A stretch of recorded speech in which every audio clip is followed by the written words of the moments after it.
19 imposé par le Canada pour les voyageurs internationaux est entré en vigueur le 7 janvier. WestJet affirme avoir refusé l'embarquement à au moins 385 passagers parce qu'il ne détenait pas une telle preuve. De même, Air Transat a refusé l'embarquement à au moins 245 passagers. La nouvelle exigence des tests de dépistage de la COVID-19 imposée par le Canada pour les voyageurs internationaux a amené des centaines de personnes à rater leur vol depuis la mise en place du programme, il y a une semaine. La presse canadienne.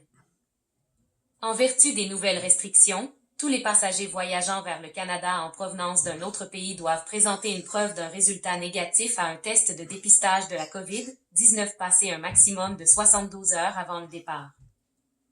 Depuis que cette exigence est entrée en vigueur le 7 janvier, WestJet affirme avoir refusé l'embarquement à au moins 385 passagers parce qu'il ne détenait pas une telle preuve. De même, Air Transat a refusé l'embarquement à au moins 245 passagers pour des raisons liées au test depuis la même date, a indiqué une porte-parole de la compagnie aérienne. Une porte-parole de WestJet a expliqué que les voyageurs avaient été refusés en raison de tests inappropriés. Ils avaient passé des tests d'antigènes ou d'anticorps, plutôt que le test PCR requis au Canada, ou parce qu'ils n'avaient pas passé de test, ou l'avaient passé plus de 72 heures avant le départ.